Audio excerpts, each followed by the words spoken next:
Day by day our lives are turning, like a potter's wheel they spin. You are choosing your own maker. Choose your potter's wheel, my friend. The allegory lays two things side by side, events, objects, or concepts. It represents or implies that one thing is actually the other. You may recognize that as being what a metaphor does. It represents one thing as if it were actually something else. For this reason, some have described the allegory as a continued metaphor. Although comparison is involved in both the parable and the allegory, there's a difference. For this reason, it's important that you master similes, metaphors, and parables before trying to fully grasp allegories. These are studied in videos 47 through 50, and I'll put a link to those right up here. The allegory differs from the parable in that a parable only draws upon the similarities of the two sides, but the allegory represents one side of the comparison as if it were the other. Each side may, in fact, not seem similar at all. R.E. Brown described these by saying, allegory is a developed metaphor. A parable is a developed simile. If identifying a text as either parable or allegory seems difficult to grasp, there's a reason. R.E. Brown also stated, in practice, the traits of allegory are often present in a parable. On identifying the allegory, Milton Terry pointed out, the allegory is continually using words in a metaphorical sense, and its narrative, however supposable in itself, is manifestly fictitious.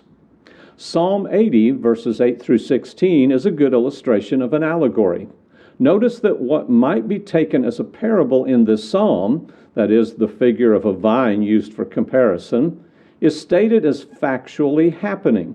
However, the Lord never took a literal vine from Egypt to plant it after driving out nations, which would have had to have happened to be a parable.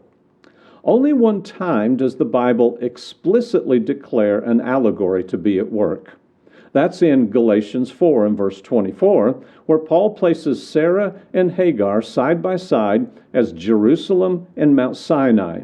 His point calls upon his readers to cast out the bondwoman, who represents the law at Sinai in the allegory. This is a prime example of how something may not really be at all similar in an allegory. That these women are two mountains demands the reader to think in terms of a metaphor rather than a simile, which would make them like two mountains rather than them being two mountains. Other cases of allegory are fairly clear. John used an allegory in Matthew 3:10, where the application is not stated, but becomes very clear when the coming of the Messiah's kingdom is understood. The trees are the Jews with their claim to be children of Abraham. Well, people aren't like trees, but in this allegory, the trees are the people and will be cut down in their disobedience.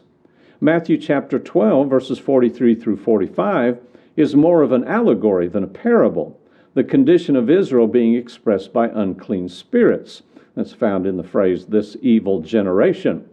To be a parable, we would expect to see common details which the hearers already understood. What unclean spirits did when they left a man was an unseen area, making this a poor parable, but a great allegory. Some interpreters will force the concept of allegory into Scripture to extract a doctrine they wish to propose or defend, or possibly to make themselves look scholarly. The Old Testament abounds with detail that a creative person could twist into something quite convincing. Make the objects or characters something that you want them to be. You might even pick up the object in another passage where it's cast in a little different light that also serves your purpose.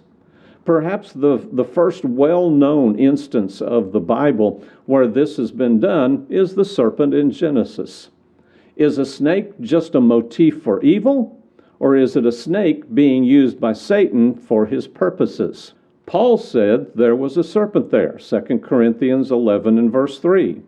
And Jesus clearly indicated that this father of lies was the devil, John 8, verse 44.